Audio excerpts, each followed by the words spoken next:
네, 오늘 하나님께서 우리에게 주시는 말씀은 히브리서 10장 11절부터 14절 그리고 19절부터 25절까지 말씀입니다. 제가 읽습니다. 모든 제사장은 날마다 제단에 서서 직무를 수행하면서 똑같은 제사를 거듭드리지만 그러한 제사가 죄를 없앨 수는 없습니다. 그러나 그리스도께서는 죄를 사하시려고 단 한 번의 영원히 유효한 제사를 드리신 뒤에 하나님 오른쪽에 앉으셨습니다. 그리고서 그는 그의 원수들이 그의 발 아래 굴복할 때까지 기다리고 계십니다. 그는 거룩하게 되는 사람들을 단 한 번의 희생제사로 영원히 완전하게 하셨습니다. 그러므로 형제자매 여러분, 우리는 예수의 피를 힘입어서 담대하게 지성소로 들어가게 되었습니다. 예수께서는 휘장을 뚫고 우리에게 새로운 살 길을 열어주셨습니다. 그런데 그 휘장은 곧 그의 육체입니다. 그리고 우리에게는 하나님의 집을 다스리시는 위대한 제사장이 계십니다. 그러니 우리는 확고한 믿음을 가지고 참된 마음으로 하나님께 나아갑시다. 우리는 마음에다 예수의 피를 뿌려서 죄책감에서 벗어나고 맑은 물로 몸을 깨끗이 씻었습니다. 또 우리에게 약속하신 분은 신실하시니 우리는 흔들리지 말고 우리가 고백하는 그 소망을 굳게 지킵시다. 그리고 서로 마음을 써서 사랑과 선한 일을 하도록 격려합시다. 어떤 사람들의 습관처럼 우리는 모이기를 그만하지 말고 서로 격려하여 그날이 가까워오는 것을 볼수록 더욱 힘써 모입시다. 이는 하나님의 말씀입니다. 하나님 감사합니다. 네, 함께 인사 나누고 시작하겠습니다. 하나님이 사랑하는 것을 사랑하십시오. 네, 오늘 성령 강림 후 25번째 주일이고요. 오늘은 제가 일로 자리를 비우게 되어서 영상으로 이렇게 설교를 대신하게 되었습니다. 비록 몸은 떨어져 있지만 예배에 참여하신 모든 분들에게 말씀의 은혜가 충만하기를 주님의 이름으로 축원합니다. 그동안 우리는 교회력을 따라서 히브리서를 읽어왔는데요. 오늘은 마지막으로 10장 말씀을 살펴보도록 하겠습니다. 오늘 말씀의 제목은 휘장을 뚫은 몸입니다. 제가 이제 오늘도 지금 그 강의하러 왔는데 회복적 정의 관련된 일을 하면서 우리 사회가 학교 폭력을 대하는 방식에 문제가 있다고 자주 이제 생각을 합니다. 피해자가 가해자에게 이제 아직도 네가 한 일 때문에 힘들고 학교 다니기가 불편하다 이렇게 얘기하면 가해자는 이건 정답이 있는 건데 아직도 힘들구나, 내가 너를 위해서 뭘 더 하면 좋을까 이렇게 물어야겠죠. 그런데 실제로는 이렇게 말합니다. 나 정확 다 받았는데. 여러분, 이런 정확은 도대체 몇 번을 받아야 우리가 우리 사회가 요청하고 피해자가 원하는 어떤 교육적인 효과가 있을까요? 기본적으로 이 회복적 정의에서는 직면을 중요하게 생각합니다. 가해자가 피해를 확인하는 것, 피해를 통해 자신이 한 일의 결과와 마주하는 것, 이것이 가해자의 직면인데요. 어떤 면에서 제사와 죄의 관계도 마찬가지입니다. 제사도 죄값으로 희생되는 제물의 피를 통해 죄와 직면하는 자리입니다.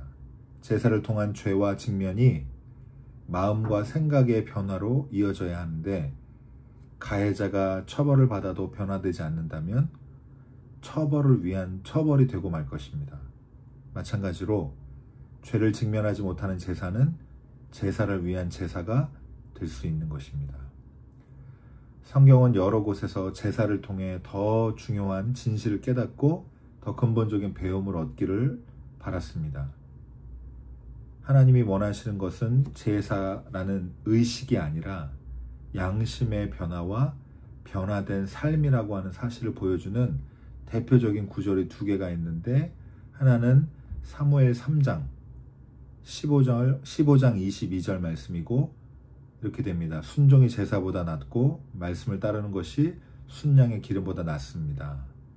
그리고 두 번째로는 호세아 6장 6절인데 내가 바라는 것은 변함없는 사랑이지 제사가 아니다. 불살라 바치는 제사보다는 너희가 나 하나님을 알기를 더 바란다. 여러분 들어보셨을 이 두 말씀에 말고도, 이 말씀 말고도 여러 가지 제사라는 제의가 필요한 게 아니라, 형식이 필요한 게 아니라 양심의 변화와 깨끗한 마음 갖고 새롭게 사는 거, 이게 중요하다는 걸 구약에서부터 여러 가지로 말씀하고 계신데, 오늘 읽은 본문에서 11절에 제사가 죄를 없앨 수는 없다, 이런 말씀이 있습니다. 우선 속죄 이후에도 죄책감 때문에 이 불안정한 심리를 갖는 거, 이 불안정한 자의식을 갖는 거, 이런 문제가 있을 거고요. 다른 한편으로는 계속해서 지금 말씀드리고 있지만 이야기한 것처럼 제사가 다른 생명의 희생 뒤에 숨는 행위가 될 수 있어서, 정직하거나 정직하지 못하거나 비겁한 행동이 될 수 있다는 이런 사실과 연관이 있습니다. 제사를 통해서 양심이 깨끗해지고 또 변화되지 않는다면, 죄를 직면하지 못한다면 제사를 위한 제사가 되는 것이고, 제사의 원래 목적은 성취되지 못하는 겁니다. 하나님이 원하는 것은, 하나님이 원하시는 것은 변화입니다.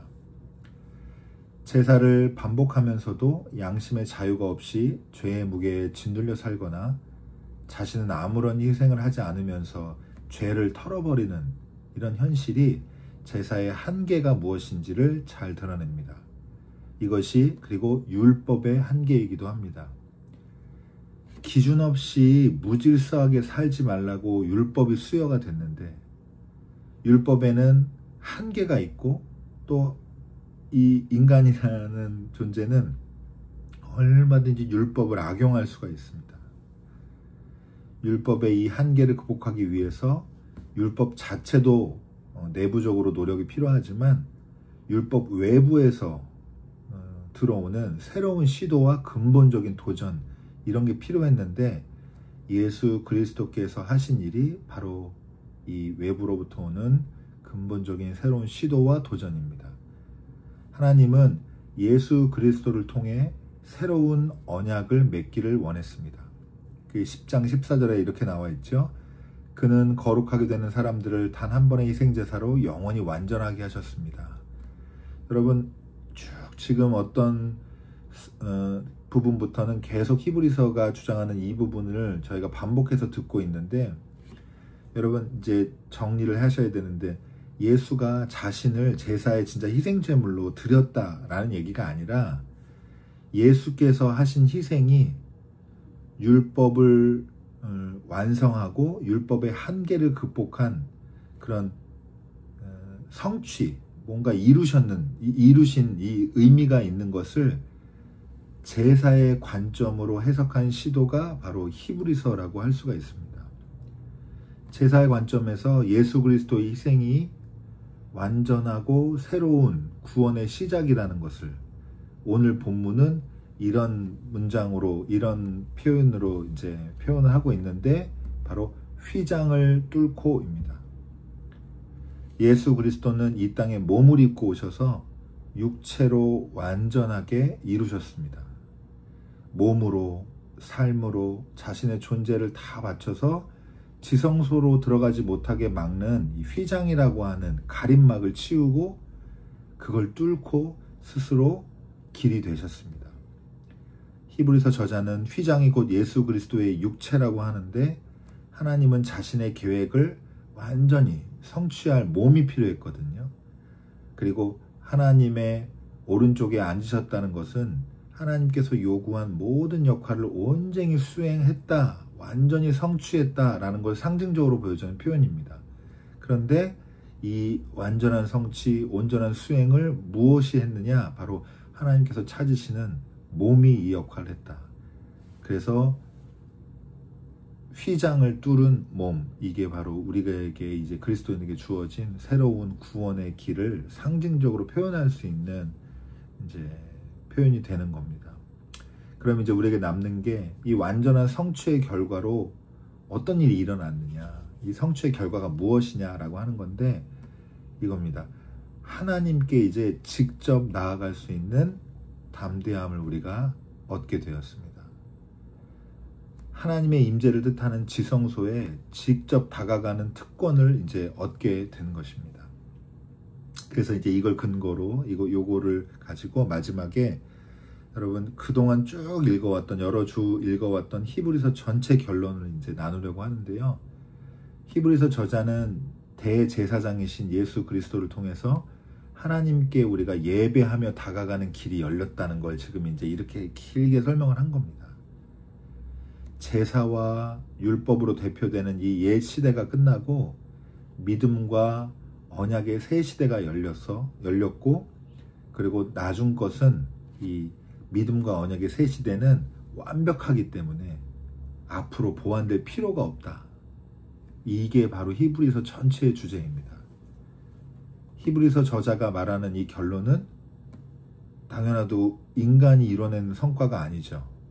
이걸 선물로 우리는 받는 건데 우리에게 아무것도 요청하지 않으냐? 그렇지 않고 세 가지 중요한 결단과 실천을 요청하고 있고, 이게 바로 이 세 가지가 뭐냐? 믿음과 사랑과 소망. 기독교 신앙의 중요한 키워드인 이 세 가지입니다. 하나씩 그냥 간단히 읽어볼게요. 10장 22절 오늘 읽은 본문에 그러니 우리는 확고한 믿음을 가지고 참된 마음으로 하나님께 나아갑시다. 우리는 마음에다가 예수의 피를 뿌려서 죄책감에서 벗어나고 맑은 물로 몸을 깨끗이 씻었습니다. 이때 믿음이 나오죠. 이게 믿음입니다. 그리고 다음은 소망입니다. 23절에 바로 이어지는데 또 우리에게 약속하신 분은 신실하시니 우리는 흔들리지 말고 우리가 고백하는 그 소망을 굳게 지킵시다. 이렇게 소망에 관해 얘기하고 있고, 마지막으로 사랑이죠. 사랑은 그리고 서로 마음을 써서 사랑과 선한 일을 하도록 격려합시다. 어떤 사람들의 습관처럼 우리는 모이기를 그만하지 말고 서로 격려하여 그날이 가까운 것을 볼수록 더욱 힘써 모입시다. 이게 10장 24절의 사랑에 관한 이야기입니다. 간단히 의미만 짚고 다시 정리하면요. 여러분, 믿음에는 단호한 결단이 따른다는 게 숨어있는 진실이고 담겨있는 진실이고, 두 번째 소망은 우리가 이 구원의 길이 완전하다고 해서 단 한 번에 성취됐다고 해서 우리 구원이 한 번에 무조건 다 되는 게 아니라 우리가 구원의 여정에, 소망을 가지고 구원의 여정에 참여해야 된다는 거, 이런 뜻이 있고요. 세 번째로 사랑은 여러분 기독교 신앙의 아주 중요한 면모인데 개인 경건이나 개인적인 종교 행위, 어떤 가치관의 변화, 개인적인 이런 게 아니고요. 관계적이고 공동체적인 구체적인 상호 돌봄의 실천으로 실현되어야 한다는 것을 이 세 가지를 얘기하면서 의미하면서 이제 요청을 우리에게 하는 겁니다. 여러분 뭐 핍박과 재림의 지연 등 여러 가지가 있겠지만 오늘 그 내용을 다 다루지는 않겠고, 이런 여러 가지 이유들 때문에 지금 편지를 받는 히브리서라는 편지를 받는 이 청중들이 기독교 모임을 이제 좀 포기하고, 다시 그럼 포기한다는 게 무슨 말이냐? 유대교 공동체로 해체돼서 돌아가려고 하는 유혹을 지금 받고 있다라고 하는 겁니다. 그만둘까? 이렇게 되는 거예요. 근데 그만두면 원래 정체성 유대인이니까 유대교 공동체로 다시 들어가는 겁니다. 히브리서 저자가 이걸 지금 설득해서 막아서고 있는 거예요. 새 언약을 받은 사람들이 마음과 생각을 새롭게 하면서 새로운 생명의 삶을 지속하기를 이제 권면하고 있습니다. 예수 그리스도를 통해 날마다 하나님께 가까이 가는 공동체의 실천이 이게 바로 그리스도께서 제시하고 본을 보이신 길입니다. 여러분, 제사는 죄를 없애지 못합니다. 죄 지은 사람의 불완전한 양심과 죄책감의 문제는 이거는 개인이 혼자 씨름해서 이겨낼 수 있는 그런 게 아닙니다. 노력한다고 되는 게 아니라 그거보다 더 뿌리 깊은 그런 문제, 아주 큰 우리의 대적이거든요. 문제입니다. 이게 그럼 어떻게 해결되냐? 뭐 구체적인 방법론을 제시하는 건 아니지만 방향성을 잡아야 되는데, 예배를 통해서 하나님께 나아가는 사람들, 이 사람들의 여러 사람들 속에 내가 들어가서 함께 믿음의 모험을 하고 서로 서로 돌보는 과정 속에서 이 여정을 함께 하면서, 그러니까 제가 몇 번 말씀드린 비유인데 냇물이 강으로 바다로 흘러가는 것처럼 이렇게 물결을 이뤄서 가야지만, 공동체 안에 포함이 돼야지만 이걸 이겨낼 수 있는 힘을 그나마 얻을 수가 있습니다. 개인은 반드시 휘청거려요. 겉으로 보이는 것과 다릅니다. 인간은 여러분 말로 상처 주고 또 어떨 땐 되게 자신만만해하고 내가 뭘 되게 아는 것 같고 확신에 차 있고 이럽니다. 근데 반대로 또 어떠냐? 쉽게 남에게 상처받고요. 낙담이 되고 의기소침하고 내가 뭔가 전에 알았다는 걸 사실을 다 까먹을 정도로 잊을 정도로 아무것도 모르는 혼돈 속에서 또 막 허우적대는 게 우리가 인간이에요. 롤러코스터 타듯이 널뛰듯이 인간은 누구나 아주 사소한 그 이유 때문에 올라갔다 내려왔다 올라갔다 내려왔다 이거 반복합니다. 그래서 신앙생활은 함께 해야 하는 겁니다. 여러분 자주 제가 이런 요청 드리는데 주위를 둘러보세요. 실제로 지금 한번 둘러보십시오. 여러분 옆에 보이는 분이 때로 부족해 보이지만 중요한 사실 중요한 진실인데 이들이 있기 때문에 우리가 신앙을 유지할 수 있는 겁니다. 여러분 날이 이제 점점 추워진다고 하잖아요. 혹독한 환경에서 사는 황제 펭귄 허들링 이거 아시죠? 그러니까 집단의 허들링이라는 집단 행동을 통해서 추위를 이 황제 펭귄이 견디는데 너무 추운 데 사니까 타닥타닥 옆에 이렇게 이 무리를 지어서 옆에 다닥다닥 몸을 붙여가지고 체온을 유지를 하고 또 심지어는 바깥에 있는 애들이 더 추울 거 아니에요. 그럼 안에 있는 애들이 조금 더 몸을 데폈다가 나중에 자리를 조금씩 옮겨줘요. 그러면서 이거 이제 영상 같은 거로 보면 아주 되게 멋집니다. 멋진데 이걸 허들링이라고 하는데 황제 펭귄은 이 남극의 심각한 이 추위, 혹독한 추위를 견디기 위해서 이런 지혜가 담긴 집단 행동을 생존 전략으로 이제 체득을 한 거예요. 여러분 황제 펭귄이 이렇게 자리를 바꿔가면서 혼자는 견딜 수 없는 추위를 이겨내는 것처럼 여러분 우리는 함께 사는 지혜를 찾아야 합니다. 조금 더 확장되게 말씀드리면 여러분 우리 교회 노학교회가 함께 예배드리면서 끝까지 해서 뭐 천국 가고 구원 받자 이 얘기 정도가 아니라 여러분 사회에 모든 사람들이 개인이 견뎌낼 수 없는 추위를 견뎌낼 수 있도록 이렇게 사회에 허들링할 수 있는 그런 발판들을 그리스도인들이 놓아야 됩니다. 그게 우리가 세상에서 할 일이고 우리의 비전입니다. 그러니까 여러분 서로에게 실망하고 탓하고 그런 행동을 이제 멈추고 이 분열되고 갈라진 이 세상에서 우리 교회도 마찬가지고 여러분 모두가 사는 길을 찾아야 됩니다. 예수 그리스도가 개척한 구원의 길을 따르는 저와 여러분에게 믿음과 사랑과 소망, 믿음과 소망과 사랑이 충만하기를 주님의 이름으로 축원합니다. 기도하겠습니다.